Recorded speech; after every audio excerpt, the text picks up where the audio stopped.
Magsisimula ako sa pamamagitan ng pagsasalin ng kahilingan ng user na diksangteng Philippine para maunawaan na gusto nilang isalin sa Filipino ang ibinigay na tekstong Vietnamese.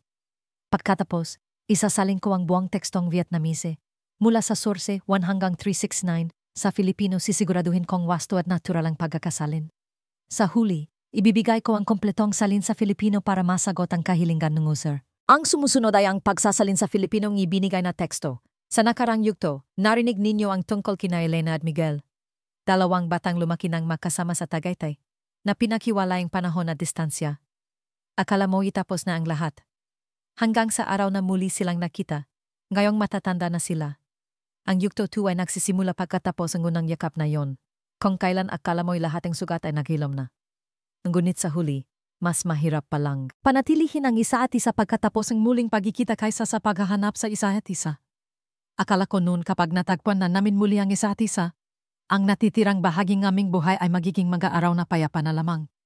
Naniwala ko noon na kung malalampasan namin ang distansya panahon at kahit ang mga taon na akala namin wala nang makapaghiwalay sa amin, nagkamali ako, hindi dahil hindi na namin mahal ang isa't isa. Kundi dahil ang pagtanda ay hindi lang nanggangailangan ng pag-ibig.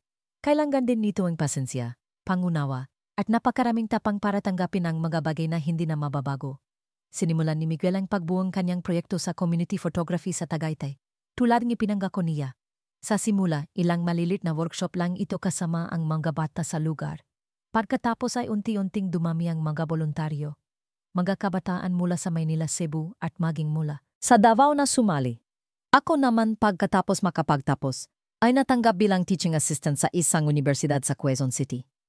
Hindi ganong maraming trabaho, hindi mataas ang sahod. Ngunit sapat na para makapagsimula akong isang malayang buhay. Nasa magkaibang lungsod kami. Ngunit hindi na kasing layong dati. Madalas akong umuwi sa Tagaytay tuwing katapusan ng linggo para tulungan si Miguel sa pag-organisa ang mga klase at gabayan ang mga bata sa pagsusulat ng kanilang mga photojournal. Sa mga sandaling iyon, nararamdaman kong napakalapit ko sa batang lalaking nakaraan. Ngunit sa sandaling akala kong ang nakaraan at kasalukuyan ay nagsanib na, doon ko simulang napagtanto. Ang katotohanan ay laging humihingi ng higit pa sa ating mga pinanggarap. Nagbago si Miguel. Hindi naman sa masama pero iba na. Ibinuhos niya ang kanyang sarili sa trabaho. Walang tigil sa pagtatrabaho. Masigasig, halos makalimutan ng kumain at matulog. Tinanggihan niya ang lahat ng alok na bumalik sa industriyang entertainment at inilaan ang lahat ng kanyang lakas upang patunayan sa komunidad at sa kanyang sarili na hindi lamang siya isang dating mukhang showbiz. Naintindihan ko iyon. Iginagalang ko iyon. Ngunit nagsimula kong maramdaman na napag-iwanan ako. May mga gabing hindi siya sumasagot sa mga mensahe. May mga pagkakataong umuwi ako sa Tagaytay na wala siya dahil nasa isang bundok siya para kumuha ng litrato. Naupo ako kasama ang mga bata. Naghihintay ng isang mensahe, isang tawag. Ngunit isang mabilis na paumanhin lang ang natatanggap ko. Pasensya na. Nasa kalagitnaan ako ang bundok. Naintindihan mo naman, di ba? Naintindihan ko. Sobrang naintindihan ko, hanggang sa hindi ko na alam kung ano pa ang kailangan ko. Isang gabi, kinausap ko siya ng tapat. Nakaupo kami sa balkonaheng homestay, kung saan nakasabit pa rin ang parol na papel na ginawa ng mga bata para sa pagbubukas ng klaseng fotografiya. Tahimik ang hangin, ngunit hindi ang puso ko. Miguel, pagsisimula ko habang mahigpit na hawak ang tasang mainit na tsaa. Alam mo ba ang pakiramdam ng isang tong naghihintay nang hindi alam kung ano ang hinihintay? Tumingala siya nagulat, Elena, alam kong abala ka. Alam kong ginagawa mo ang pinaniniwalaan mong tama. Pero, hindi ko na makita ang sarili ko sa buhay mo. Matagal na nanahimik si Miguel. Ibinaba niya ang kanyang kamera at tumingin ng diretso sa aking mga mata. Hindi ko sinasadyang iwan ka. Natatakot lang ako na baka hindi ako sapat. Hindi sapat na matatag. Hindi sapat na matagumpay. Hindi sapat na karapat-dapat. Akala mo ba minahal kita dahil sa tagumpay? Napatawa ako, garalgalang boses. Hindi. Pero karapat-dapat kang mahalin na para bang ikaw ang buong mundo, hindi ang natitira pagkatapos ang trabaho. Ang pag-usap na iyon ay hindi nagtapos sa away. 2 taon lang na makatabing nakaupo ng matagal na walang nagsasalita. Sa harap namin ay ang lambak na nababalot ng hamog. Sa likod namin ay isang espasyong walang panggalan. Kinabukasan, bumalik ako sa Manila nang hindi na naghintay na ihatid niya ako. Hindi kami nagiwalay. Ngunit nagsimulang lumaki ang distansya. Hindi na distansyang geographical, kundi distansya ng katahimikan. Naging madalang ang mga mensahe. Naging mas maikli ang mga tawag. Mga katapusang linggo na walang laman. Sinimulan kong ibuhos ang aking sarili sa pagtuturo, pagawa ang pananaliksik, at pagdalo sa mga komperensya tungkol sa kultura. Nagsimula akong makaroon ng bagong grupo ng mga kaibigan, magatong hindi kilala kung sino si Miguel, walang pakialam sa nakaraan, at tinitingnan lamang ako bilang isang batang, masiglang guro. At napagtanto ko, kaya ko rin palang mabuhay nang hindi naghihintay ng mensahe mula sa isang tao. Isang hapon ng Setyembre, nakatanggap akong tawag mula sa ina ni Miguel. Tumawag siya mula sa Cebu. Elena, alam mo na ba ang nangyari kay Miguel? Agad akong napatayo mula sa aking mesa. Ano po ang nangyari? Naksidente si Miguel habang papunta sa pagtuturo sa kabundukan. Nahulog ang motorsiklo sa kanal. Hindi naman maluba pero nabali ang kanang binti. Kailangang operahan. Hindi na ako nakapag-empake. Hindi na nakapag-text sa mga kasamahan. Sumakay ako sa pinakamagang bus pabalik sa Tagaytay. Si Miguel ay nakahiga sa isang silid pahingahan ng isang lumang kumbento, kung saan ginagawang pansamantalang tirahan ng mga voluntaryo para sa mga aktibidad sa komunidad. Mas payat siya, malalim ang mga mata, ngunit pilit pa rin ngumiti nang makita akong pumasok. Elena, wala akong sinabi. Lumapit lang ako, umupo sa tabi ng kama, at ipinatong ang aking kamay sa malamig niyang kamay. Nandito na ako. Hindi siya umiyak, ngunit basa ang kanyang mga mata. Mas hinigpitan niya ang hawak sa aking kamay. Nung nahulog ako, ang unang pumasok sa isip ko ay, hindi ko siya nasabihan ng sapat na mahal ko siya. Yumuko ako garagalang boses, nandito pa rin ako, pero sa pagkakataong ito, kung hindi mo ako alagan, hindi na ako maghihintay pa. At naisip ko, marahil ito na ang hangganan ng pagtanda, kapag hindi na natin sinasabi ang magpakailanman, nang may kawalang mali, kundi sa pamamagitan ng paulit-ulit na pagpili, araw-araw. Piling manatili, piling sumama, piling huwag iwanan ang isa't isa. Gaano man karaming beses magbago ang mundo. Sa mga unang araw ni Miguel sa ospital, naramdaman kong hindi napabilog ang oras. Humaba ito na parang isang puting laso. Tahimik, mahaba, walang katapusan. Tila ang lahat ay nababalutan ng manipis na likabok malabo. Walang direksyon. Pali ang kanyang kanang binti, isang mahabang lamat mula sa tuhod hanggang sa bukong-bukong. Sabing doktor, hindi naman maluba kong alagang mabuti. Ngunit aabutin ng hindi bababa sa 3 buwan bago siya makalakad ng normal. At ang ganap na pagaling, maaaring abutin ng kalahating taon. Nag-leave ako sa pagtuturo ang 2 linggo, walang tumutol. May mga kasamahan na nawa. Mayroon namang nagsabing hindi ko dapat pinapasok ang ganyang klaseng lalaki na artista. Laging naglalakbay. Hindi ako sumagot. Wala na akong ganang ipaliwanag ang pag-ibig ko sa kahit kanino. Hindi nagrereklamo si Miguel ang sakit. Ngunit alam ko, ang pinakanakapagpapahina sa kanya ay hindi ang kanyang binti, kundi ang kanyang isipan. Mula sa isang taong laging tumatakbo, laging kumukuhang litrato, laging naglalakbay mula sa isang bundok patungo sa ibang dagat. Ngayon ay nakahiga na lamang siya, nakatingin sa puting kisame. Nakikinig sa pare-parehong tunog ng bentilador at binibilang ang bawat araw na lumilipas na parang punit na papel. Kasama ko siya sa lahat ng oras. Tinutulungan siyang magpalit ng benda, magpunas ang katawan. Pinabasa ang mga sulat mula sa kanyang mga estudyante. Ikinukwento sa kanya ang mga nangyayari sa eskwela. Sa Manila ang tungkol sa mga mahigpit na matatandang propesor at mga estudyanteng. First year na mas nahuhumaling sa social media kaysa sa kasaysayan. Ngumingiti si Miguel. Ngunit minsan, nakikita kong lumilipad ang kanyang tingin. Isang gabi, habang katatapos ko lang maglinis at naghahandang matulog sa silyang de tiklop sa tabi ng kanyang kama, biglang nagsalita si Miguel. Elena, kung isang araw ay hindi na ako makalakad tulad ng dati, mananatili ka pa rin ba sa tabi ko? Lumingon ako at nakita kong hindi nagbibiro ang kanyang tingin. Ito ang tingin ng isang taong kagagaling lang sa isang panaginip kung saan naiwan siyang mag-isa. Hindi ako agad sumagot. Lumapit ako, umupo sa tabi niya at hinawakan ang kanyang kamay sa dilim na bahagyang nailawan ngilaw sa gabi. Alam mo ba, sabi ko, ang isang bata na sumusulat sa isang taong hindi kailanman sumasagot.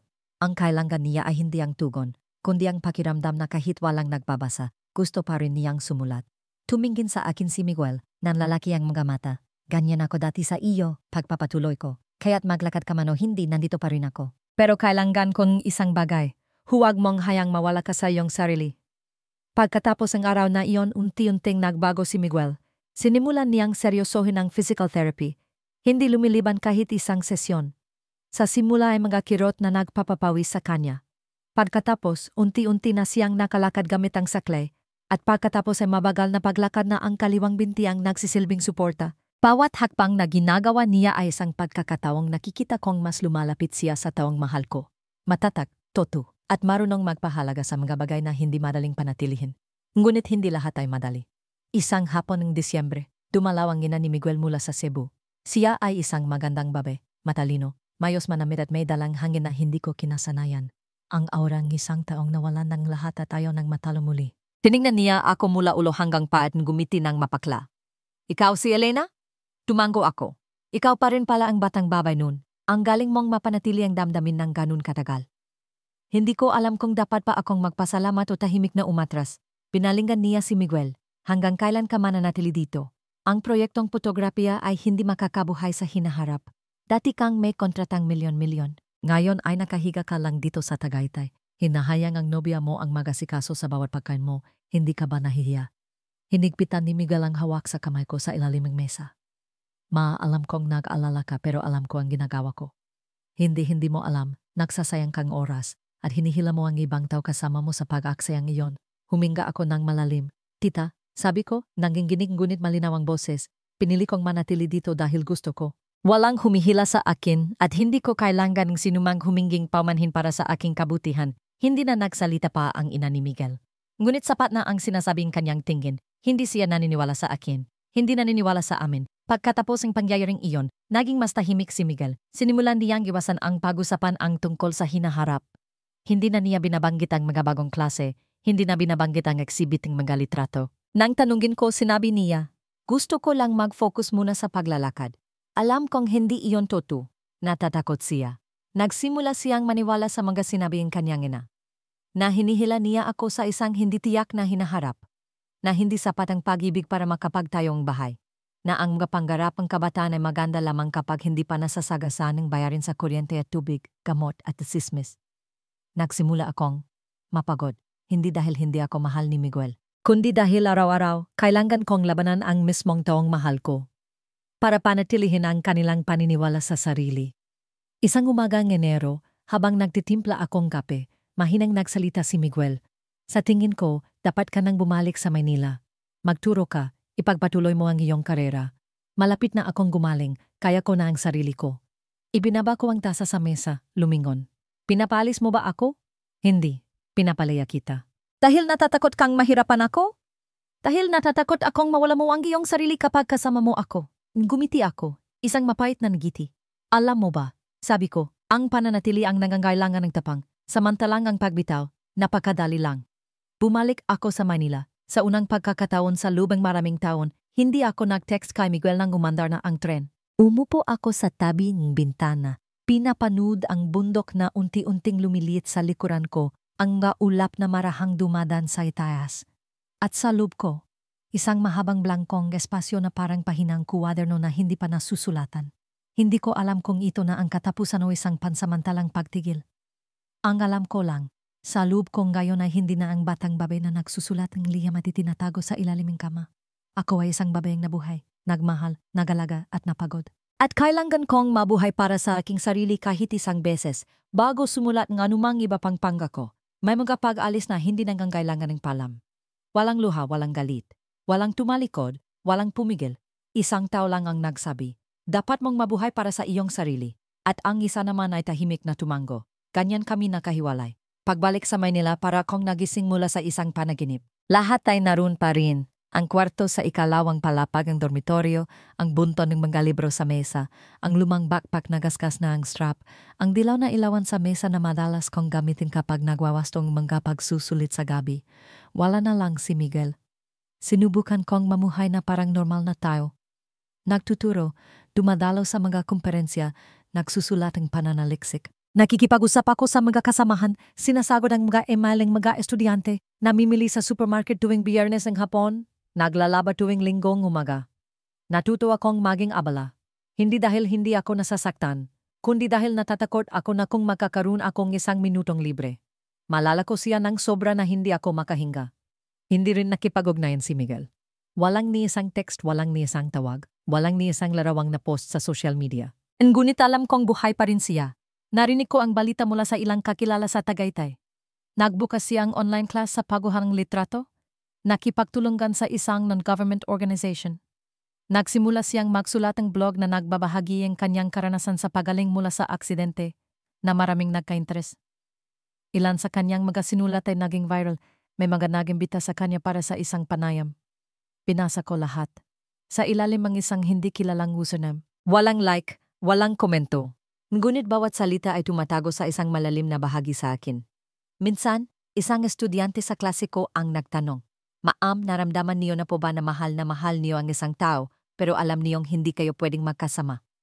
Nakatayo ako sa harap ng pisara. Hawak ang whiteboard marker. Parang pinipiga ang puso ko. "Oo," sagot ko. At minsan ang pagmamahal sa tamang tao sa maling panahon ay nangangailangan din ng napakaraming tapang. Sinimulan kong matutunan muli kung paano mabuhay mag-isa. Toto. Naglalakad ako mag-isa gabi-gabi. Walang suot na earphones, hindi tinitingnan ang telepono. Sinubukan kong kumain sa isang bagong restaurant. Umorder ang pagkain hindi ko pa natitikman. Nag-enroll ako sa yoga class. Bumiling tiket sa sinehan para sa sarili ko. At isang araw, pumasok ako sa isang bookstore sa Katipunan at nakita ko ang isang libro na may pamagat na Larawan ng isang taong dating naligaw. May akta, Miguel de la Cruz. Natigilan ako ng matagal. Bumibilis ang tibok ang puso ko. Pinuklat ko ang unang pahina. Dati akong isang taong hindi alam kung saan ako kabilang. Dati akong nabubuhay sa ilalim ng mga ilaw, pagkatapos ay nagtago sa dilim. Dati akong nagmahal ng isang tao ng sobrang lalim na natakot akong sirain ang kanyang buhay kung mananatili ako. Ngunit sa huli, naintindihan ko, minsan ang takot na iyon mismo ang dahilan kung bakit natin nawawala ang mga pinakamahalagang bagay. Binili ko ang libro. Walang autograph, walang hininging diskwento dahil kakilala ko ang may akta. Pinasa ko ang bawat pahina na para bang binabasa ko muli ang mga taon ng aking sariling buhay na isinalaysay sa ibang boses. Ang boses ng isang taong dating naligaw at ngayon ay naghahanap ng den pabalik. Hindi ko kinontak si Miguel. Hindi dahil galit ako, kundi dahil naniniwala ako. Kung kailangan naming magkabalikan, makikita kami sa ibang lugar. Sa lugar kung saan pareho na kaming hindi natatakot magmahal. Lumipas ang panahon, 1 taon, 2 taon, na-promote ako bilang regular na guro. May alok na mag-aral ang master's degree sa Singapore. Binabanggit na ng nana ko ang tungkol sa pag-asawa. May nanliligaw, mabait, matatag, isang software engineer, marunong magluto at laging binubuksan ang pintong kotse para sa akin. Sinubukan kong kumain kasama siyang ilang beses. Nag-usap, tumawa, nagbahaging kaunti. Ngunit sa ika-4 na pagkakataon, nangihatid niya ako pawi. Sinabi ko lang, pasensya na. Natututo pa rin akong kalimutan ng isang tao. Tumango siya. Walang paninisi. Sinabi lang, kung gayon, dapat mong hanapin muli ang tao ngayon, sa halip na piliting kalimutan. Isang umaga sa simula ng tag-araw, habang ginayos ko ang nga dokumento para sa paghahanda sa pagpunta sa Singapore, nakatanggap akong isang email. Galing sa isang hindi kilalang address. Pamagat, nariyan pa rin ang balete. Nilalaman, Elena, kung itinatago mo pa rin ang kahoy na bangka, gusto kitang imbitahan muli sa Tagaytay. Hindi para magsimula muli, kundi para makaharap ng diretso sa isa't isa. Sa unang pagkakataon, nang walang takot. Sa ilalim ng punong iyon, maghihintay ako. Nag-isa lang ang pangalan, Miguel. Pagkatapos kong basahin, natigilan ako. Walang magarbong salita. Walang miss na kita. Walang patawarin mo ako. Walang bumalik ka na. Tanging magkaharap ng diretso sa isa't isa. At napagtanto ko marahil pagkatapos ng lahat, ang tanging kulang ay hindi ang pag-ibig, kundi ang katapangan na magpatuloy. Kahit hindi na sigurado sa kung ano ang nasa hinaharap. Isinara ko ang laptop. Kinansela ko ang flight papuntang Singapore. Kinuha ko ang lumang kubintas na may maliit na kahoy na bangka na isinuot ko sa buong kabataan ko. Pagkatapos ay tinanggal at hinawakan sa aking kamay. At sumakay ako sa unang bus pabalik sa Tagaytay. Bumalik ako sa Tagaytay 1 linggong umaga. Hindi umulan o umaraw. Ang ulap ay dumadaan sa ibabawang lupa. Ang hamog ay nakalutang na parang usok ang mga alaala na hindi pa napapawi. Huminto ang sasakyan sa kanto na papunta sa maliit na daan ng lupa sa likod ng lumang elementarya, kung saan nakatayo pa rin ang punong balete na parang hindi nasaksihan ang daan-daang pagbabago ng panahon. Bumaba ako, mahigpit na niyakap ang manipis na alampay habang mahigpit na hawak ang maliit na kahoy na bangka. Hindi isang alahas, kundi ang malaking kopya na inilagay ni Miguel sa butas ng puno noon na palihim kong kinuha nung araw na umalis kami. Malakas ang tibok ng puso ko na parang makikipagkita ako sa isang bahaging aking sarili. Nandoon si Miguel. Nakasuot ang puting t-shirt na nakatupi ang mangas, lumang maong, at buhok na hindi na kasing habang dating ngunit bahagyang magulo sa hangin. Nakatalikod siya sa akin. Ang kamay ay nakahawak sa punong balete. Hindi ko alam kung ano ang inisip niya o kung may binubulong siya sa matandang balat ng puno. Lumapit ako. Hindi tumawag. Hindi nagsalita. Tumigil lang ako 3 hakbang ang layo sa kanya. Lumingon siya, nagtama ang aming mga mata. Walang nagulat. Walang umiyak. Tangging, ang tingin ng 2 taong naglagbay ng napakalayo. At sa anumang paraan, ay bumalik pa rin sa mismong lugar kung saan sila nagsimula. Dumating ka na, sabi niya. Tumango ako. Dahan-dahan, itinuro ni Miguel ang isang mababang ugaring puno, kung saan dating umupo ang 2 bata para magtago sa klase. Mayroon pa ring ilang lumang ukit, kahit na nabura ng panahon ng karamihan. Umupo siya, ganoon din ako. Walang nakamustahan, walang nakwento kung kumusta na ang buhay. Hindi kailangan, dahil ang pagkikitang ito ay hindi para mag-update, kundi para humarap. Si Miguel ang unang nagsalita. Akala ko noon, kaya kong gawin ulit ang lahat, na kaya kong bumalik sa simula, itama ang lahat ng pagkakamali, at ibalik ka sa lugar kung saan tayo dating nararapat. Tumingin ako sa aking mga kamay, pero sa huli, wala na pala ang lugar na iyon. Tumango siya. Lumipas na ito, tulad ng ating kabataan. Ngunit ngayon, hindi kita inimbitahan pabalik para balikan ang nakaraan. Inimbitahan kita para tanungin. Gusto mo bang sumama sa akin na lumikhang isang bagong lugar? Na sa pagkakataong ito ay para sa 2 taong matatanda na. Matagal akong nanahimik. Naisip ko ang mga gabing malungkot sa Manila. Ang mga pagkakataong nakaupo ako sa tabi ng ibang taon ngunit walang laman ang puso ko. Ang mga araw na nakatayo ako sa harap ng klase ngunit hindi ko alam kung ano ang itinuturo ko. At pagkatapos, naisip ko si Miguel. Hindi si Miguel nung 8 taong gulang, o 18 taong gulang, o 28 taong gulang, kundi si Miguel na nakaupo sa harap kong gayon.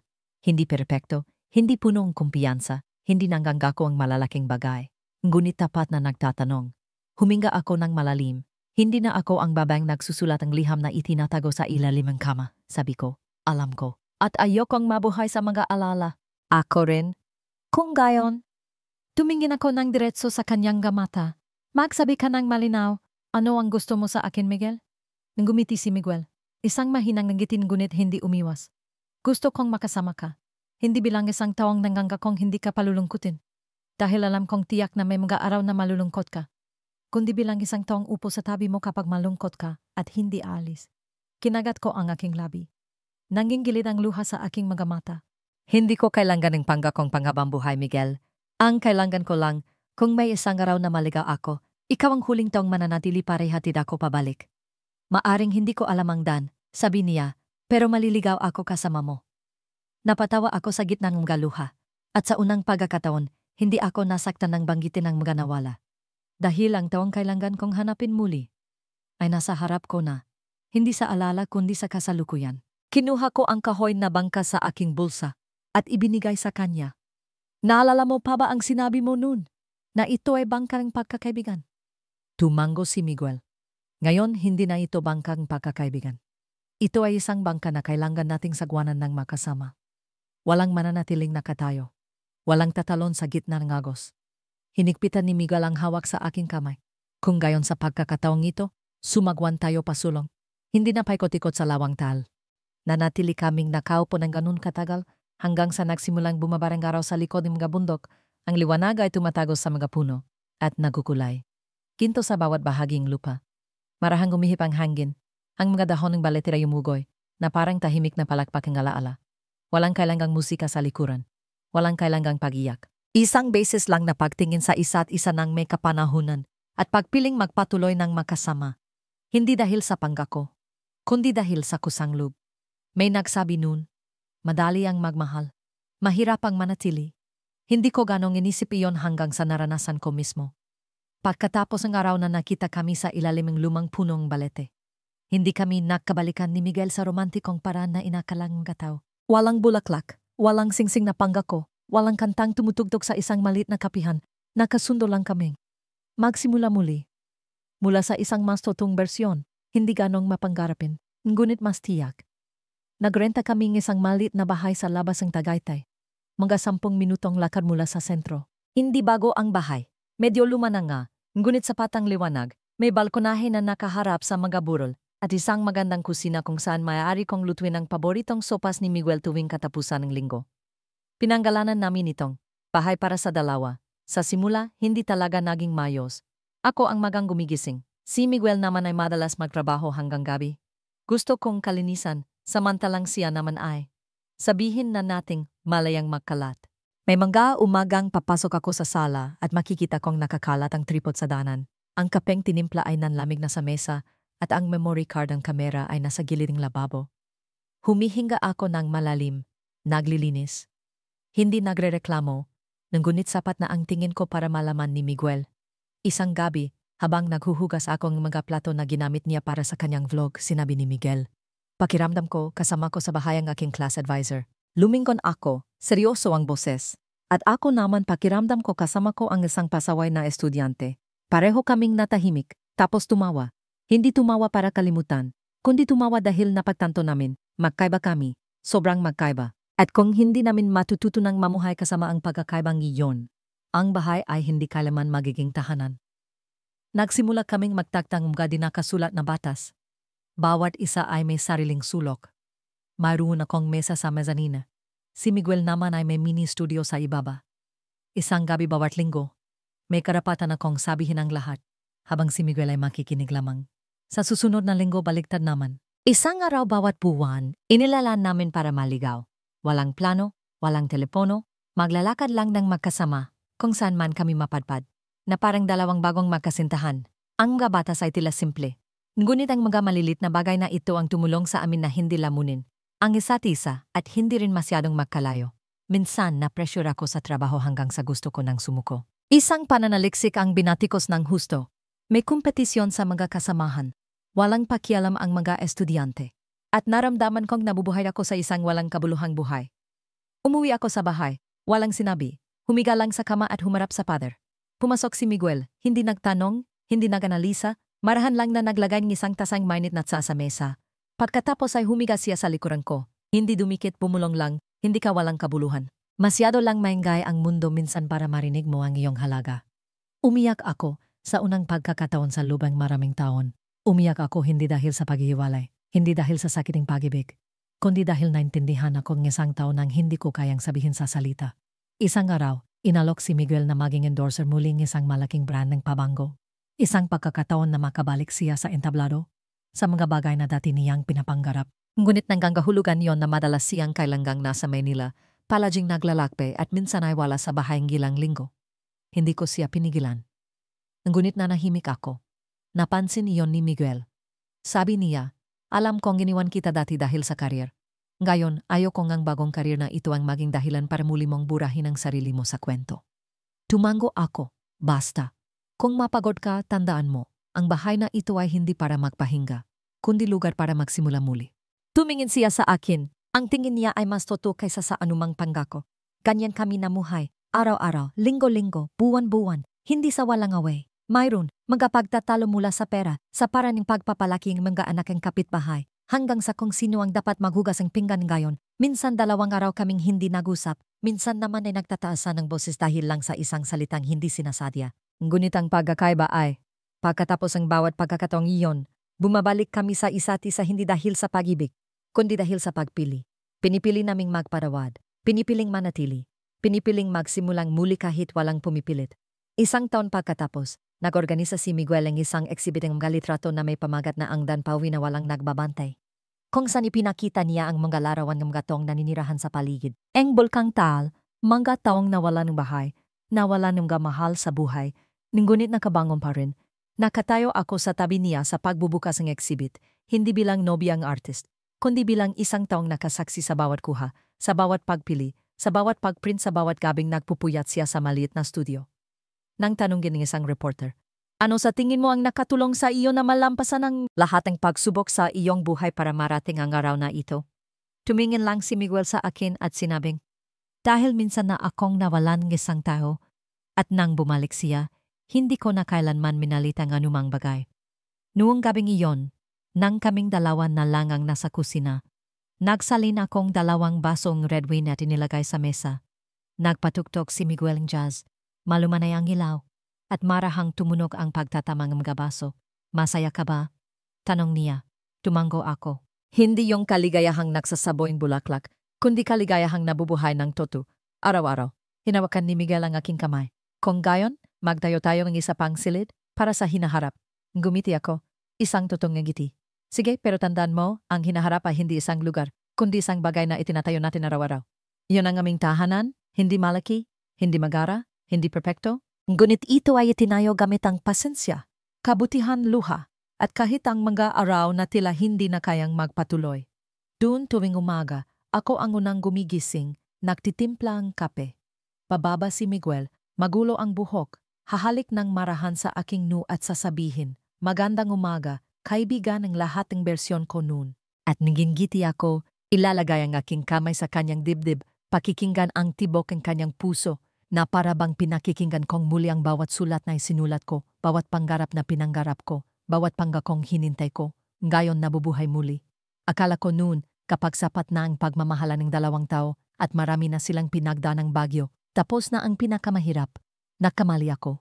Ang hirap ay hindi ang magkahawak kamay na paglalakad sa gitnang kawalan. Ang hirap ay, pagkatapos makaligtas, kailangan pa ring matutong 2 tao kung paano mabuhay ng magkasama sa mga tahimik na araw, mga ordinaryong umaga, mga hapunan na walang espesyal, at mga sandaling katahimikan sa pagitang 2 pusong dating masigla.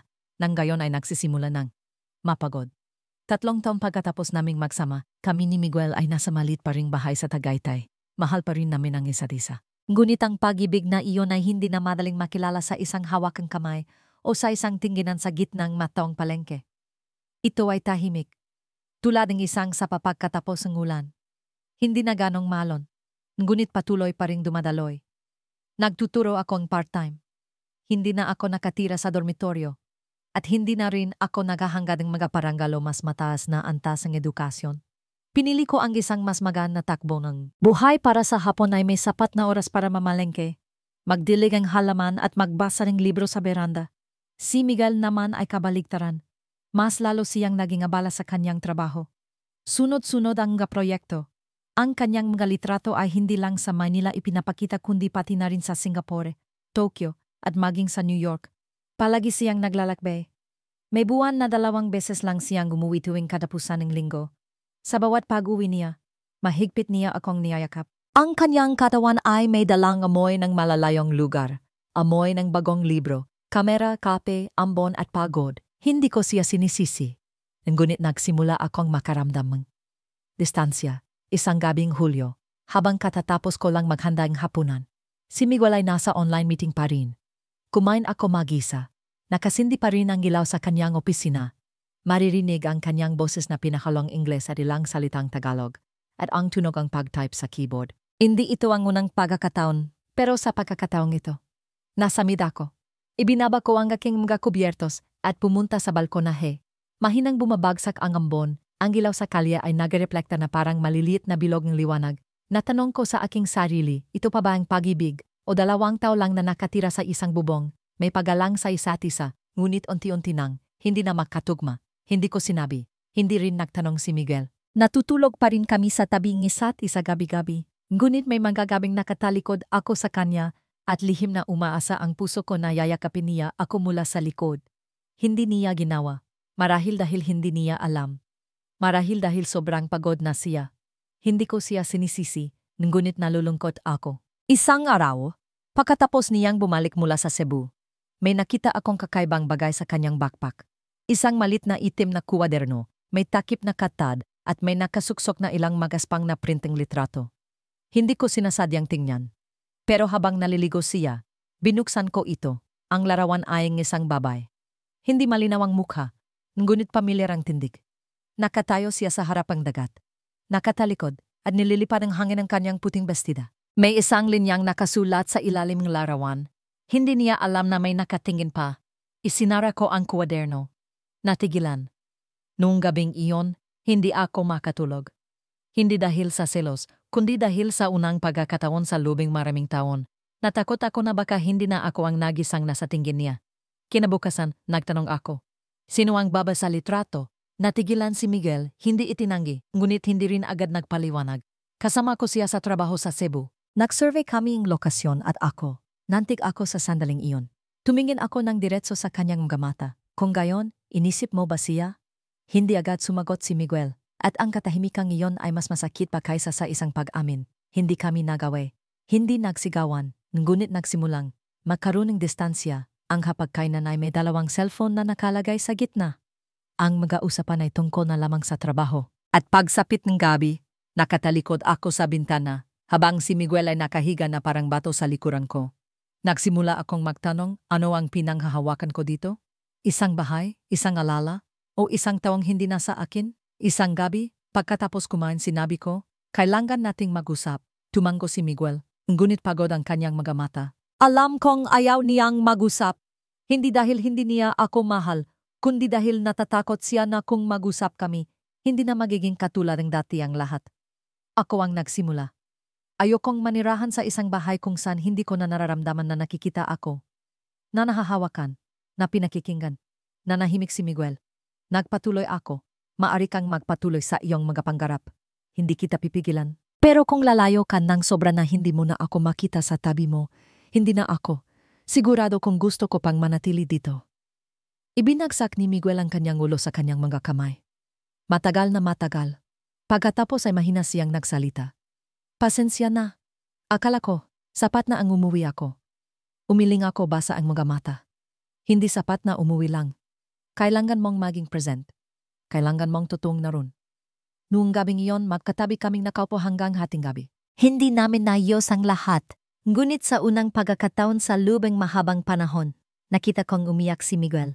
Sabi niya, natatakot ako, Elena. Natatakot ako na kung hihinto ako sa pagtakbo, babalik ako sa pagiging batang bigo, na iniwan ka, na walang iba kundi mga pangako. Ayokong pasanin mo ulit ang isang taong ganun. Niyakap ko siya, ang unang pagkakataon na ako ang nag-inisyate pagkatapos ng ilang buwan. Hindi ko kailangan na maging perpekto ka, Miguel. Kailangan ko lang na maging sapat kang matapang para manatili.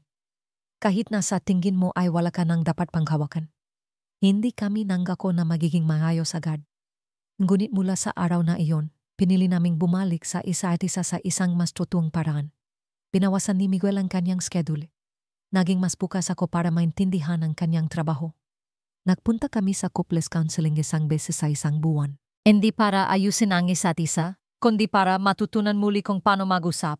Sinimulan naming ibalik ang mga dating gawi. Paglalakad ng walang imikan. Pagluluto ng magkasama. At isang beses sa isang buwan. Pagbabasa muli ng mga lumang sulat. Hindi na wala ang pag-ibig. Nagbago lang itong anyo. Hindi na kasing liwanag ng dati.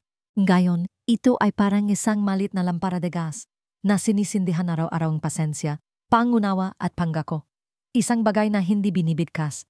Ngunit ipinapakita sa paglalagay ng dagdag na itlog sa mangkok ang lugaw ng isa't isa, sa paghihintay sa isa't isa sa terminal ng bus, sa isang tingin na hindi na kasing bagsik. Ngunit tapat.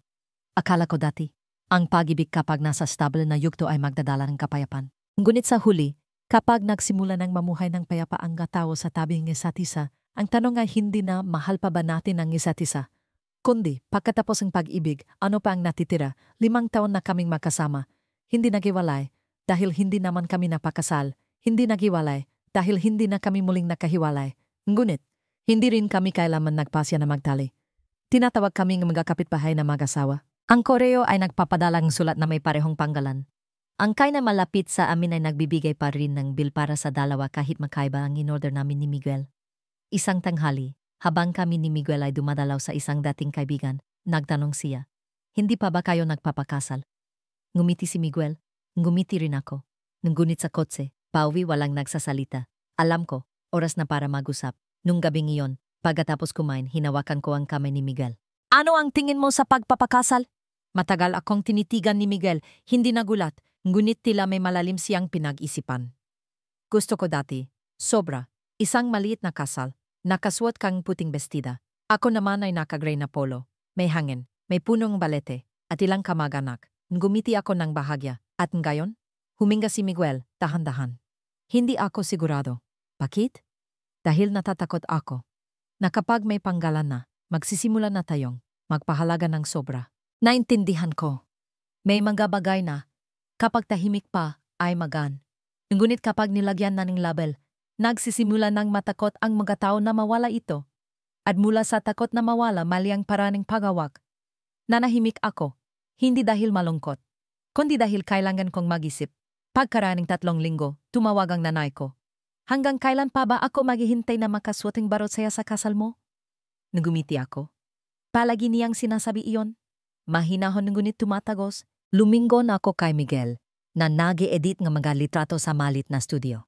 Magulo ang buhok at may mansang kape ang t-shirt.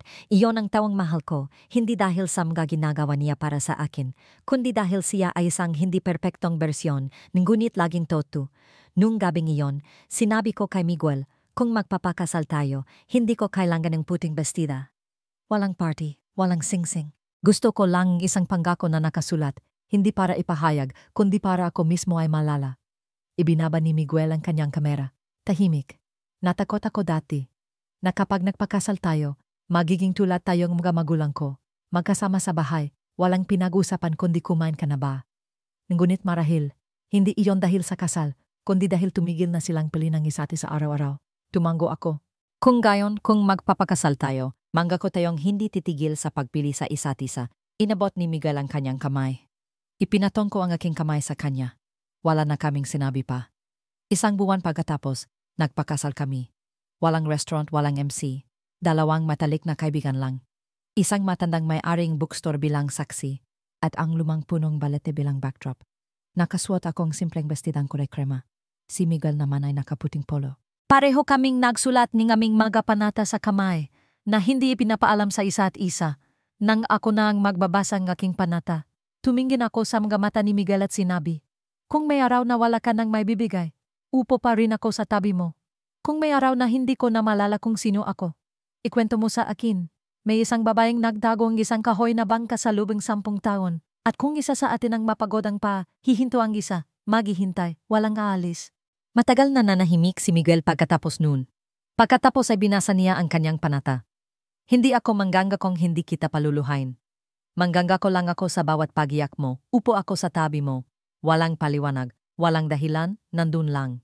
At kung may isang araw na makalimutan mo ang dahilan kung bakit mo ako minahal, hindi kita sisisihin. Dahil ako mismo ay nakalimot kung sino ako hanggang sa ipalala mo sa akin. Iyon ang aming kasal. Walang profesional na photographer. Walang bulaklak sa kasal. Ngunit may isang ninggiti na mas toto kaysa sa anumang larawan. At may 2 taong nasa hustong gulang na piniling magmahalan. Muli, hindi kami agad nakanak. Hindi rin kami sigurado kung makakaroon kami. Ako ay 35, si Miguel ay 37. Pareho naming naintindihan. Ang isang anak ay hindi makakapag-ayos ng anumang sira. Dapat lang siyang dumating kapag ang 2 tao ay sapat ng tahimik para makinig sa iyak ang ibabukod sa kanilang sarili. Nagtanim kaming gulay sa likod bahay. Nag-alaga kaming isang ligaw na aso na nasagip namin sa tabing daan at pinanggalanan naming Gunita. Patuloy akong nagsusulat ng libro. Si Miguel ay patuloy pa rin kumukuhang litrato. Pareho pa rin kaming may mga gabing nagaway. Ngunit mas madalang na. Hindi na rin kami nagtatangkang manalo tulad ng dati. Natuto kaming huminto bago pa makapagsabing masasakit na salita. Minsan, niyakap ako ni Miguel pagkatapos ng isang malit na away at bumulong, maaring hindi tayo tulad ng iba, pero may isang bagay akong sigurado. Kung sa buhay na ito ay ipinangganak ako para maglakbay, kahit gaano karaming lugar ang puntahan ko, pabalik at pabalik ako sa isang tahanan, kung saan ikaw ang ilaw. Gumiti ako at ipinatong ang aking kamay sa kanyang puso.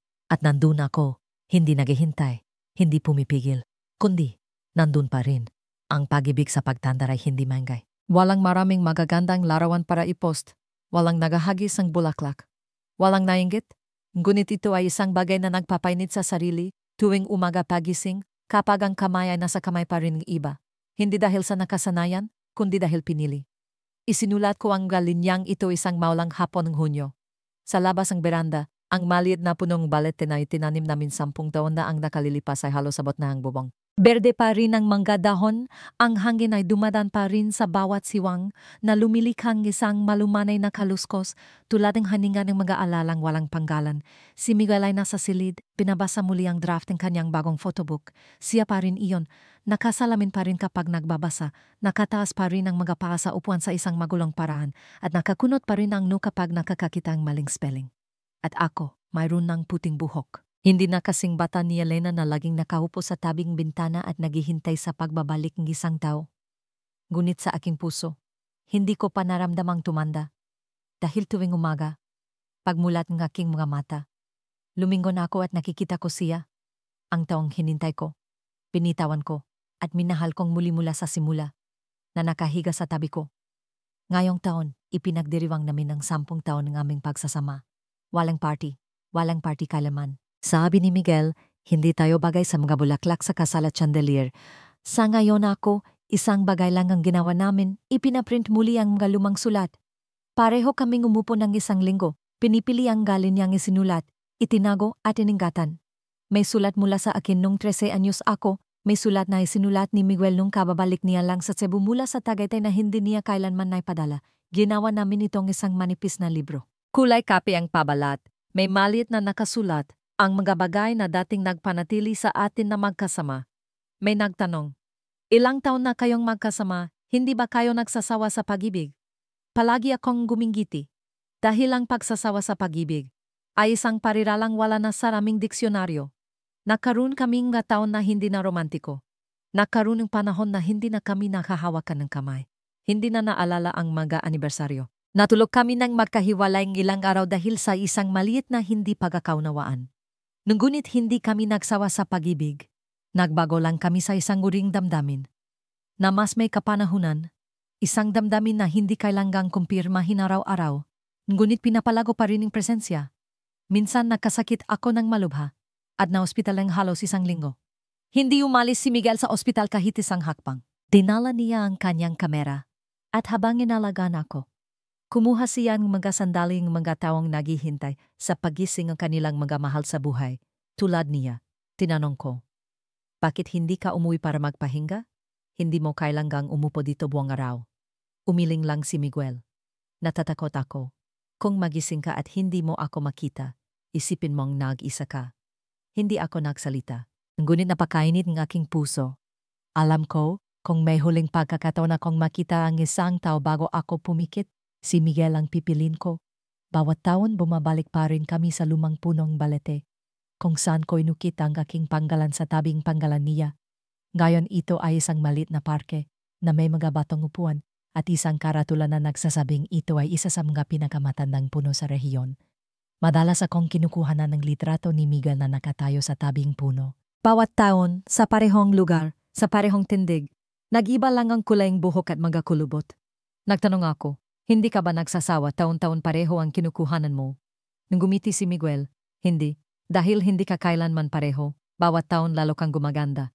Hindi kami nagkanak, hindi dahil hindi kaya, kundi, sa isang punto, naintindihan namin, may mga bagay na ipinangganak para ipasa, at may mga bagay na ipinangganak para panatilihin. Ang pag-ibig na ito ay para panatilihin. Para lamang sa aming dalawa, para isang araw, kapag ang buhok ay puno ng uban, kapag ang mga kamay ay hindi na matatag, ang mga mata ay hindi na malinaw. Mayroon pa rin akong isang taong nakahiga sa tabi ko, na nagkukuwento sa akin ng pamilyar na kwento. Noong unang panahon, may isang batang babae na nag-ukit ang kanyang panggalan sa isang punong balete. Ngayong taon ako ay 46, si Miguel ay 48, hindi na bata. Ngunit hindi matanda. Dahil ang puso ay puno pa rin ng mga bagay na dapat mahalin. Maari kaming umupo ng maraming oras sa hardin nang hindi nagsasalita. Maari kaming makinig sa parehong musika sa lubing maraming tawon at umiyak pa rin. Maari kaming magaway dahil lang sa isang lumang bagay. At sa gabi ay magkasama kaming maghugas ng pinggan sa katahimikan. At alam ko, iyon ang totoong pag-ibig. Dati akong takot sa katapusan. Naisip ko dati, kung isang araw ay mawala si Miguel, hindi ko kayang mabuhay. Ngayon hindi na ako takot. Dahil naintindihan ko, may mga pag-ibig na kahit mawala ang tao, ay nananatili. Sa kilos, sa hininga, sa paraan ng pagbuhos kong saya, pagsuklay ang buhok, paglalagay ang aking kamay sa aking puso. Kung isang araw ay wala na ako rito at may magtanong kay Miguel na, sino siya sa buhay mo? Umasa akong gigingiti siya, hindi kailangang magpaliwanag, hindi kailangang umiyak, sa sagot lang. Siya ang huling taong tinawag kong tayo.